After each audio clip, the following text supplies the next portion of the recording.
Hello, everyone, and welcome to the Asher Marketing Podcast. This podcast is brought to you by Asher Agency, a full-service marketing agency with offices in Indiana, West Virginia, and Washington, D.C. For nearly 50 years, Asher has helped our clients tell their stories, reach customers and prospects, and stand out from the crowd. To learn more about how we can help your company, visit asheragency.com or contact us at hello@asheragency.com. My guest is Krista Stockman. Krista, how you doing? Great. How are you today? I am great. Thank you so much for doing this at a very busy time, but I suppose it's always a very busy time. You never really get a break. People think schools have summer off, but you really don't have summer off. No, it's just a different season for us. There's always something to do. In the summer, we're getting ready to go back to school. So yeah, wrapping up one year and getting ready for the next. Yeah. Well, let's go back to the beginning of your career path. That's where I always like to start. And I'd like to hear a little bit about what you were thinking about career-wise and where that took you. You and I think we've known each other for a long time, back prior to when you worked with Fort Wayne Community Schools, and I first knew you as a journalist. So was your initial dream to follow that path, or was there something else entirely that you were thinking of doing?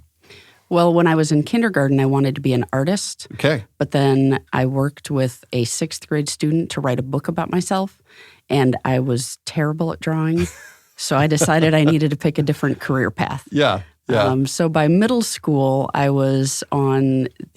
took a yearbook class. Okay. We got the yearbook done early, and we had time to do some issues of a newspaper, and that just really intrigued me. It just sparked something in me. I'd always been a good writer, but that style of, taking information and sharing it, putting it in a format that made sense to other people was just, it struck a chord with me. And remind me, if you don't mind, where in the world were you at that time? Because you didn't grow up in this part of the world, correct? No, I grew up in Rockford, Illinois, which isn't that so much different than Fort Wayne. It's a, blue-collar industrial town, smaller than Fort Wayne, but what I've learned is Fort Wayne feels so small that Rockford actually felt bigger to me growing up. Interesting. Fort Wayne just has so many connections, and everybody knows everybody. So absolutely, everybody knows everyone. So you decide after some yearbook work that journalism is a path you might want to take. So what do you do about that in terms of where you went to college and what you pursued early on in your career? Yeah, I actually based my high school choice on journalism. Wow. My parents gave me the choice between public school and private school. Yeah. But the private school, I wouldn't have been able to pursue journalism until my junior year. Okay. And so I decided to go to the public school, which was a great choice for me. Yeah. And then, again, I thought I might go to Iowa State University, which has a great journalism program. But I went and visited Marquette University in Milwaukee, and again, just fell in love and decided that's where I wanted to be. And so I graduated as a journalism major. There are not that many people I know that decide what they want to do when they're 14 and actually graduate with that degree. But I really stuck with it. And then from there, I had, probably 4 or 5 different newspapers that I worked at over 10 years. The last one was the Journal-Gazette. And so it was actually the jobs that brought my husband and I to Fort Wayne. We both worked at the Journal-Gazette. Okay. Is that where you met? Nope, we met in Freeport, Illinois. Okay. So Fort Wayne was a different place back when you started working at the Journal-Gazette, while it's still, as you mentioned, a small town, much smaller town. And you had no prior association with Fort Wayne prior to coming here for Journal-Gazette work? Yeah. So what types of writing were you doing? What was your beat, so to speak, as a journalist? So when I first started, and a lot of people when they're first starting in newspapers, it's just, city council, county council, the cops beat, maybe some education reporting. But as I grew in my journalistic interests and moved from paper to paper, I really started focusing more on education. My minor was actually criminology, and I thought that might be the path that I went. But as I learned more about education and started writing about education, there's so much there, and it is so important for people to understand the education system in their community, in their state, it is heavily funded by taxpayers, by state government, by federal government. And so as a journalist, I just really wanted people to understand their school systems and just all that brings to a community. Well, and this is a path we may go down or may decide not to go down. But one thing I think became very apparent during the pandemic was how integral school systems are beyond education, with school lunch programs and with the ability of parents to get to work and know their kids are in a safe place during school, before and after school. I think everybody knew that, but it became sort of palpable in 2020 and 2021. Absolutely. And reflects what you're saying, that it really is in a number of ways integral to the success of a community for people to have a working life, for kids to get socialization, all those things. So you are working on the journalism side of education, and then what happens that takes you to Fort Wayne Community Schools? Because that's a pretty big switch to go to the other side of the table, so to speak. Yeah, and again, I mean, I was a journalist to my core. Yeah. I had ink in my veins. I mean, I love newspapers. But then I had 2 kids, and journalists' hours are not great. There's a lot of nights. There's plenty of weekends. Yeah. And with my husband and I both being journalists, when the position came open at Fort Wayne Community Schools, I knew that I really had to think about making the switch, even though I had never wanted to switch into PR. Yep. But I also knew that if I ever was going to switch, that it had to be something that I truly believed in, because it is too hard to get up and talk to people and explain things to people if you don't believe what you're talking about. Sure. So the opportunity came up, and I was offered the position, and I made the switch in 2007. Okay. So, it's part of a larger trend where I think at the beginning of my career, there were maybe 2 PR people for every 1 journalist, or the number even may have been the reverse. And now it's like there's 80 PR people for every 1 journalist. So it's part of a, it's up to the listener to decide whether that's a good thing or a bad thing, but that's certainly how things have evolved. What was that work like at the outset of you joining Fort Wayne Community Schools? What type of work are you involved in? What was the environment like? So it's really hard to even compare what we do today to 2007. When I walked into my office in 2007, I had a computer. I don't even think I had a laptop then. I didn't have a cell phone. I had Some days you wish you probably didn't. Yeah. I forget what kind of device I had, but I didn't even have a cell phone. Yeah. Social media was not a factor. My job was really to assist the superintendent in whatever communications she might have, and to handle the media. And that was pretty much it. Yeah. So when you started in that role, what was the structure of the team you worked with? Were you leading the team? Were you working under someone else's supervision? Were you working directly with the superintendent? So my title was Public Information Officer. And I was part of the Public Affairs Department. And so we had a Director of Public Affairs. We had a secretary who worked with us.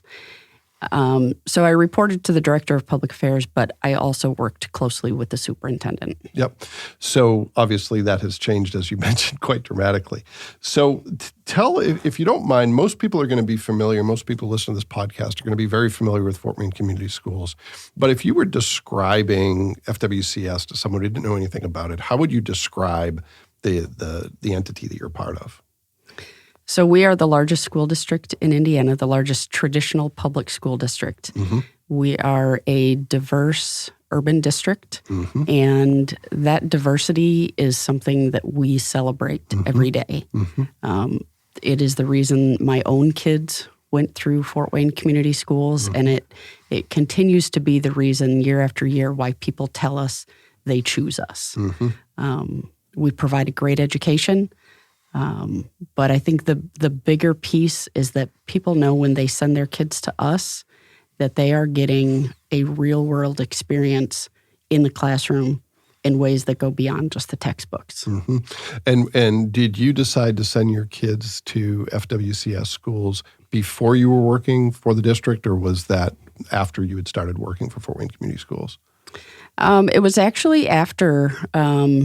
So my daughter was 3 when I started working with Fort Wayne Community Schools, and we had put her in the lottery for Bunch, and she didn't get in as a P3. And, we really had to decide. We live right by St. Jude. We go to St. Jude. We really had to decide, do we want public school or private school? Yeah. I had a choice either way. And as we really looked around, we decided we need our kids in the diversity of Fort Wayne Community Schools. Yep. And so we did eventually. She got into Bunch. My son went to Bunch and followed that path all the way. My daughter graduated last year. My son's graduating this year. And the experiences that they have had it's just unbelievable. The students that they have come in contact with from, their cultural differences, socioeconomic differences, even, intellectual ability differences. It's just, it really runs the gamut.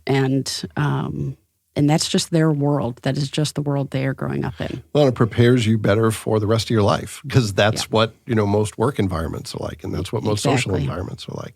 So, Krista, there's some people who, while I think a lot of people know the realities for school systems today, there's some folks who might say, well, why does the school system need a director of communication and marketing? Don't students just go to the school district where they live? And you've alluded to, the lottery and all those things. So tell us a little bit about what your role involves and why you need to market FWCS. Well, the first thing I tell people is taxpayers should expect us to communicate with them. Again, they put a lot of money into the system, and they deserve to know what is going on with the schools. They deserve to know how the money is being spent. They deserve to know the outcomes and what we're doing to prepare students to become citizens in the future. And so I think that's the first thing, is that schools need to be transparent. And so they need communication experts to help them with that transparency. But also, especially in Indiana, and really this is growing across the country, but Indiana is a leader in school choice and school competition.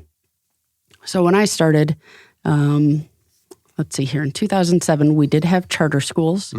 Those were a few years old. We did not yet have vouchers. When vouchers came into play, so we were already having some competition with charter schools, but when vouchers came into play, that really changed the landscape.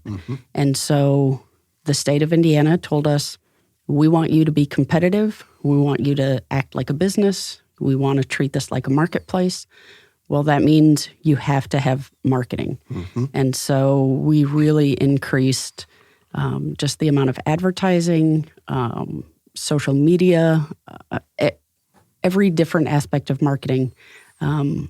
We had to increase that. And so, we looked at how do private schools do this, because they've been doing it for forever. They always had to attract students.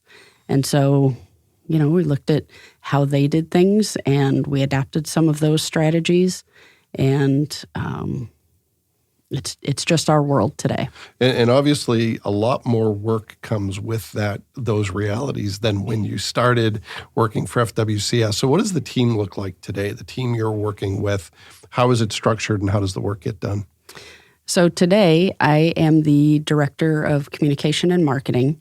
I have a communication manager, and he is the one that sort of does my old role. He is the spokesperson.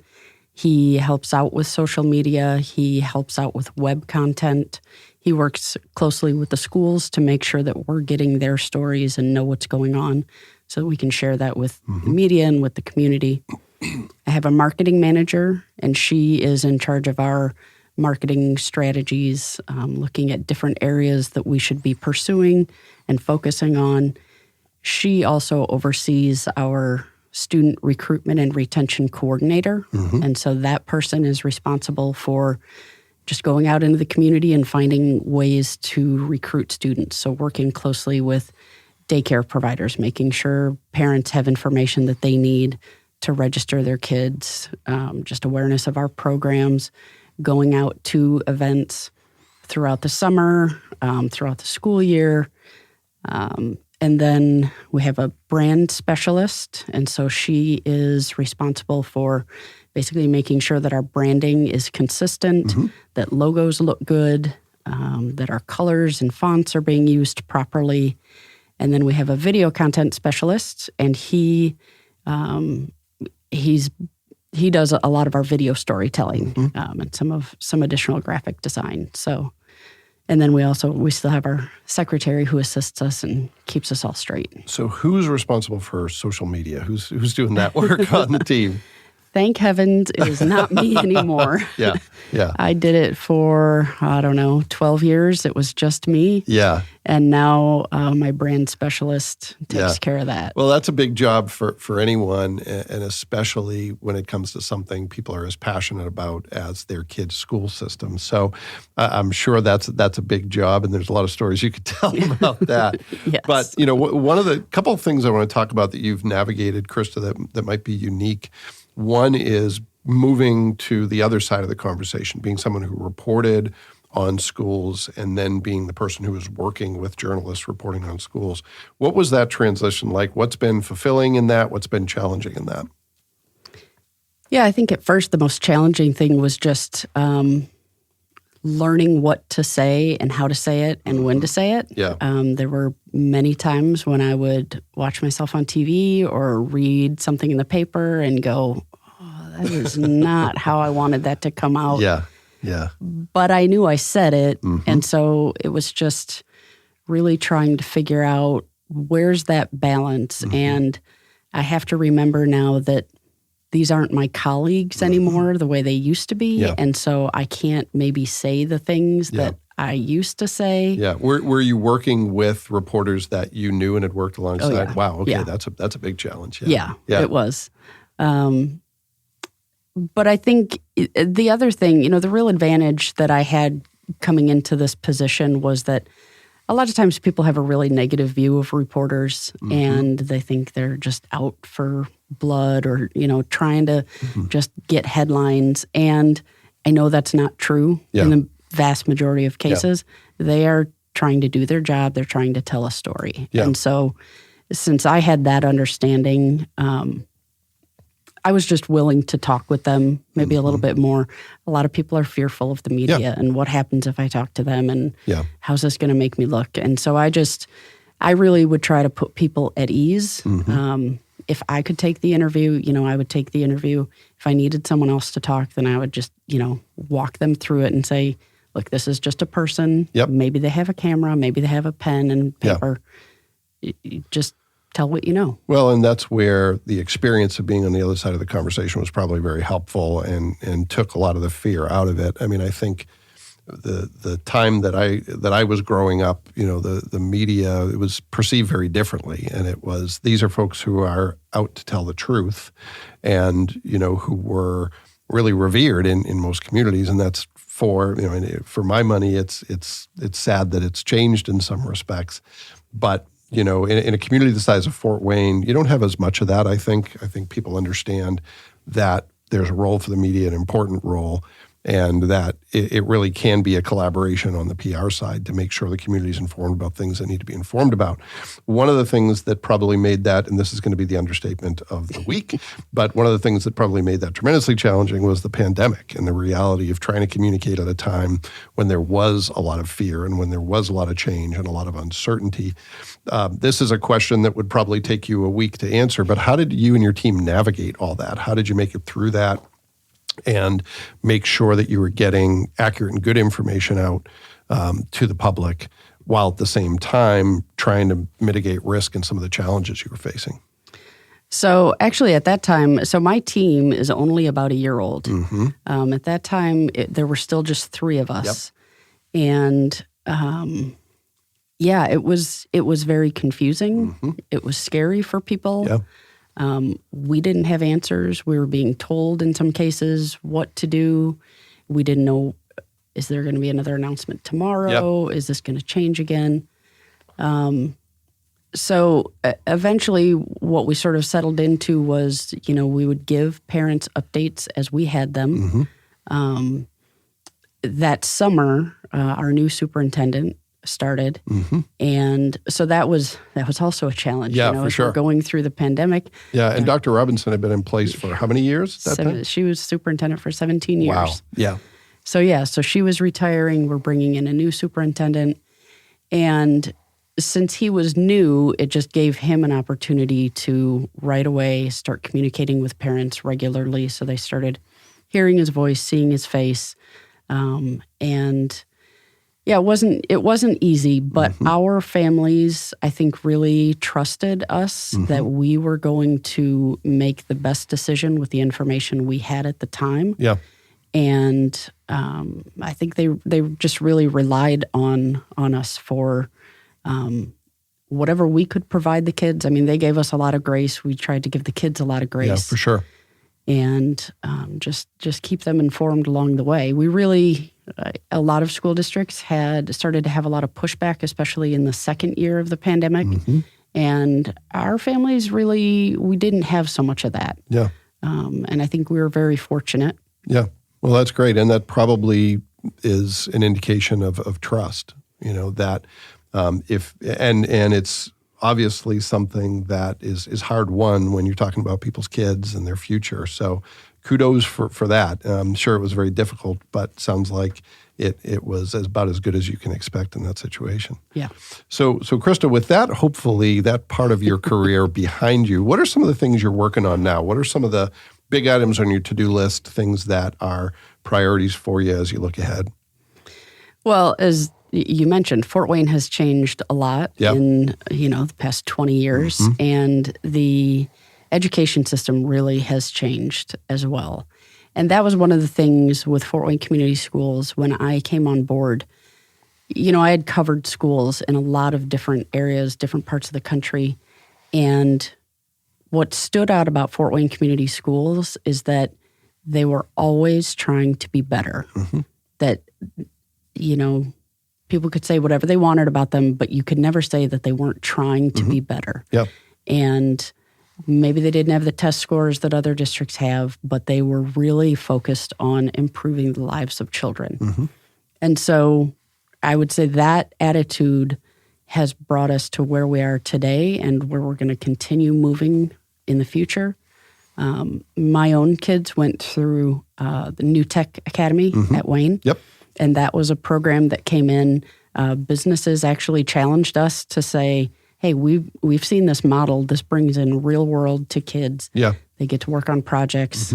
This is something we want to see. And so we looked at it and we said, okay, let's try it out. Yeah. Amp Lab just opened last year. My daughter went through that. Again, I mean, this is such an innovative program where kids are learning how to be entrepreneurs.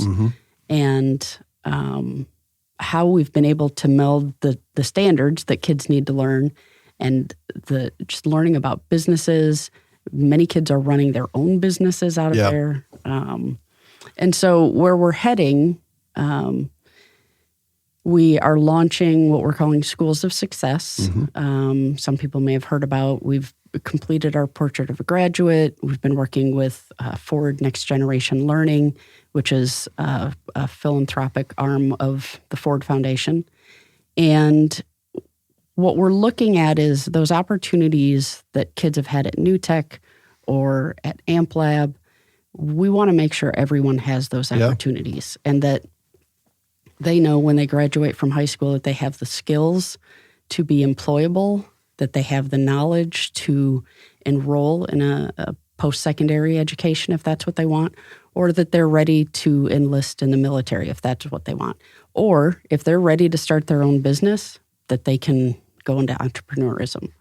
And so people are going to start hearing more about this. We're not trying to pigeonhole kids or put them into a career in 9th grade, but we want to make sure they have those skills so that they can get hired and so that they can be productive citizens. Yeah, and so many of those skills that we look at as entrepreneurial skills are really what we used to call the soft skills that you need regardless of where Right. you go. And that, most employers, I would say almost all employers, would welcome someone who has that entrepreneurial spirit, who can think like a business owner, who has the ability to work, autonomously and get things done. So kudos to you and FWCS for instilling that in kids at a young age, because it's amazing to me in what I've seen from a distance how much kids are capable of if you don't impose limits on them. They really can think in very creative ways that compete really well against people who've been in the workforce for a long time. Yeah, it's funny. We have some interns that work in our building that work on videography and graphic design, and the stuff that these kids come up with, I'm like, wow.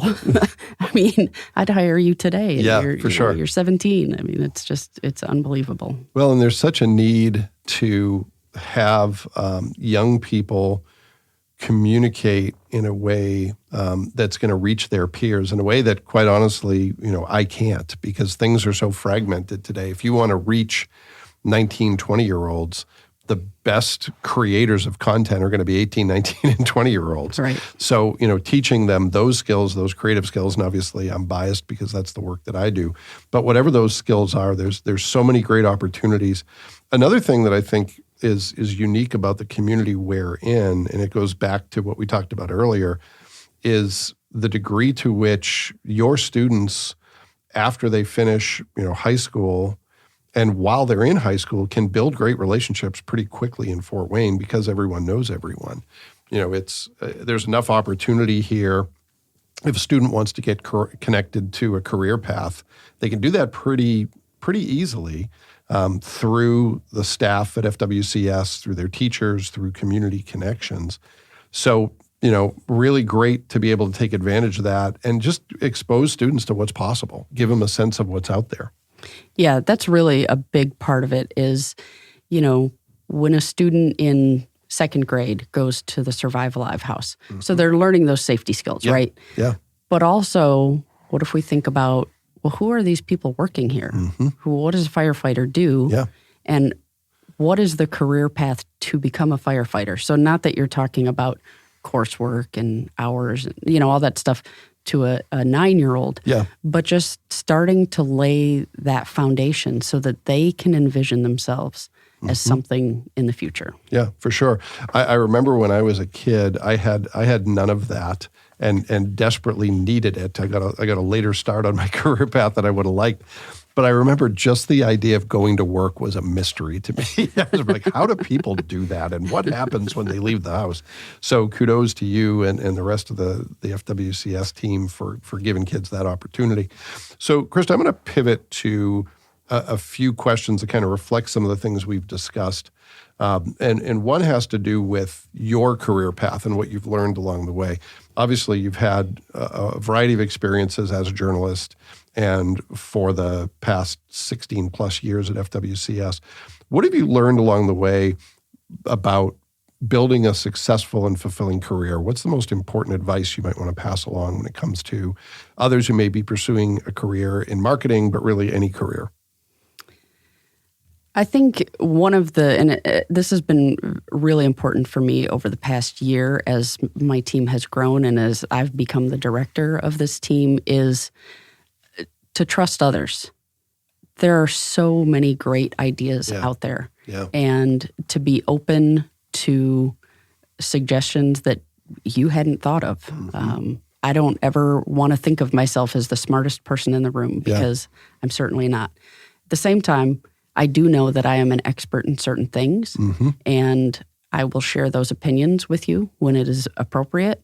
But there is a lot that I do not know. And so I am constantly trying to learn and to let others on my team lead when they are the experts in what they're doing. So I think that's part of it. And I think 20 years ago, I don't think I could have said the same thing. I think some of that comes, just with confidence and years of experience and being able to say, no, it's okay that I don't know everything. Yeah. Sometimes it's more valuable to know the people who know how to get it done. And another thing that's evolved, I completely agree that it's confidence and it's experience. But, it's also a reflection of how technical a lot of the skills have gotten. I joke with our podcast producer, Nick, all the time that I couldn't do what he does at all. I just show up and talk. And you really need to find people who complement your skills and be okay with that and say, I'm never going to know it all. If I stay in my lane and I do a deep dive on what I do well, that's probably going to serve me better than trying to learn everything and compete against all the smart people who already have that incumbent knowledge. Yeah. So let me ask you a related question, and I'm going to throw a curveball at you here. But there's a lot of folks who are thinking about, okay, the world of journalism is changing. Many people who are saying, I'm in it, that's my career, that's what I want to do. And there's others who are thinking about maybe making a pivot. What's your best advice for someone who may be thinking about, I've been doing this and I might want to do something different? How do you successfully make that pivot if you're ready for a change? Well, like I said, when I was a journalist, I knew that whatever I switched to, I would have to believe in it. And so if I wasn't going to be writing as a journalist every day, what could I still do that I would have a passion for? Yeah. And so my husband, he doesn't work for the Journal-Gazette anymore either. He writes for a national publication where he only writes about Catholic sisters. Mm-hmm. And he loves it. Yeah. And it is, this niche publication, and he has found a different area to pursue a similar passion, but, still in a little bit different field. He's not going to city council meetings. Yeah. And so I think... And he's probably happily not going to city council meetings. No offense to the city council folks. I don't know. He misses writing about sewers and all that kind of stuff. I don't know. And who wouldn't? Yeah. There's something wrong with him. But he's, we have to have people like that in the world, I guess. For sure. But yeah, I think it's just, taking that step is just finding your next passion, really. And wherever you go, this is what I tell my kids all the time. If you make a decision, you do something and you go, you know what? That wasn't the right step for me. I really don't like this. Yeah. Okay, well then take a different step. Yeah. That will be an experience you can grow on and you can learn from, and then you can move on to something different. And I mean, in this world today, you don't have to stay at a place for 50 years. Yeah, for sure. Get some experience, figure out, I like this. I don't think I really expected that I would be in this position for 17 years. Mm-hmm. I don't know what I thought when I started, but I had never been at a job more than 2 or 3 years to that point. Yeah. Well, that's great advice. So, Krista, the next question I want to ask you has to do with the organization you work for and the work that you do.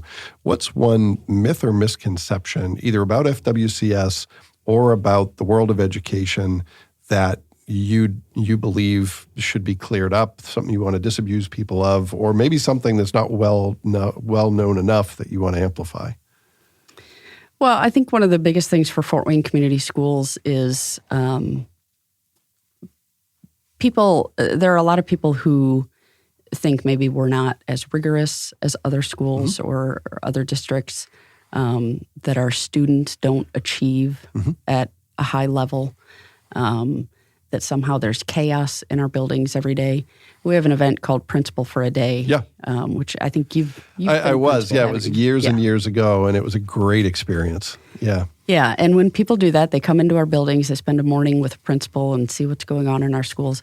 One of the most often heard comments at our luncheon is, I can't believe how quiet and respectful the students were. Yeah. Well, we're not operating in a movie set. Mm-hmm. And so, yes, kids are quiet and respectful, and they are there to learn. Yeah. And our test scores may not be what you see in other districts, but our students, we have a different population of students, and our growth often exceeds what you see at the state level because we are really moving those kids forward. And again, for us, that's number one. Our kids are not a test score. Yeah. We want to make sure they're prepared for life. Yeah. And I've yet to take a standardized test in my career. Mm-hmm. So. Mm-hmm. Yeah. Yeah. So I would rather have kids who are articulate, who can think through a problem, than who can ace a test. Well, and one of the things that I'm most impressed with at FWCS is the opportunity for kids to focus in depth on a certain area, whether it's the arts, whether it's music, whether it's the entrepreneurial side. Quite honestly, my son went to a public school system and he didn't get that. He got a good education. It was a broad education, but I love the fact, there's children of Asher, of our employees here, who have gone on to great things and are prepared for great things because Fort Wayne Community Schools has helped them find a path and then dive deep into that path. And I think that's pretty impressive. And I wouldn't know that if I didn't have coworkers who had lived that through their kids. Yeah, it's amazing. And that's really what we want for kids is, again, when they graduate, we want them to know that they have a direction. Maybe they can't decide which direction today because they're passionate about 5 different things. Yeah. I talked to a student yesterday. She was one of the designers of the new Snyder Panther logo. Mm-hmm. She is an amazing graphic artist. Yeah. She also is really interested in occupational therapy and working with children. Yeah. 2 very different careers. Yeah, for sure. And she's not quite sure which direction she wants to go. Yeah. And that's exciting. Yeah, for sure. And, when I think of myself at that age, she's probably miles ahead of where I was, and I didn't have any idea. It's part of the process, right, is working that out. But having that opportunity to be exposed to different career paths and then really dig in deep and be hands-on, I think is pretty unique and pretty great. All right, so this is the one that sometimes trips people up, but it has to do with the way in which you and your teams work. Is there any tool, call it a hack, call it an app, call it what you want, it doesn't have to be technology, something that you use in your work that you really appreciate, that you think would benefit other people who do the type of work you do, or maybe any type of work for that matter? Well, I'm not a graphic designer by trade. And so I cheat and I use Canva a lot. Yeah. And their new AI graphic thing, I've just been playing with that because it comes up with some really crazy things, most of which I wouldn't use because they look ridiculous, but it's kind of funny. Yeah. But I think on the technology side, that is one thing that, because that's not my natural born skill, that I rely on that. I also recognize that when I want something really unique and different, that's not the tool. Yeah, and so for sure. I have people that can go above and beyond, or we work with an agency like Asher. Well, I think Canva is a really great representation of kind of one of the things that I'm looking for when I ask that question, because it's fills such a unique gap. I learned PageMaker 6.5 a million years ago, and stopped. The world is better because I stopped being a graphic designer. But I couldn't jump back in. Like 2 years later, I was like, I wouldn't know how to use those tools at all. You have to work in them every day. So if you had asked me to design something, short of doing it in PowerPoint and it looking very bad, but Canva kind of fills a gap. And it does get a bad reputation sometimes from people who are, really focused on the highest end tools and the highest end product. And I think you make a great point that there's absolutely a need for that. But for the rest of us, Canva kind of helps. And in my mind, it can really focus those professionals on the things that I can't do, even if I had the right tool. So yeah. And it makes me look really impressive when I make social media graphics for my church. Yeah. And they're like, oh my gosh, Krista, this is amazing. Yeah. I'm like, yeah, it's just what I do. Yeah. Yeah. Well, and one thing I'd go to bat for, and you just inspired this thought, but help your audiences promote your work by giving them graphics. If you want parents to talk about an event at school, say, here's a graphic, just post that. Here's some copy, just post that. And Canva makes that possible. I think the rise of Canva is directly parallel to the content beast that social media is. Back when I started my career in marketing, you needed content, but it was high quality and it was infrequent, and now it's all the time, and it's not all high quality. Sometimes it's just to fill a gap. And Canva's kind of grown up alongside that. And one of the things it allows for is to make it easy for people who aren't designers to share stories on social media and make it easy for their audiences to be part of that conversation. So, it's a great little tool that sometimes gets a bad name in our world, and I'm glad that you spoke well of it, because not everyone does. Yeah. Well, People Krista, are probably turning it off now and not listening to us anymore. Well, that's my fault entirely, as it usually is on these podcasts. Well, Krista, this has been great fun. Thank you so much for joining us. Thanks for telling us your story. And thanks to everybody who took the opportunity to listen to this episode of the Asher Marketing Podcast. We'll be back next time with another great guest, and we hope you'll join us then.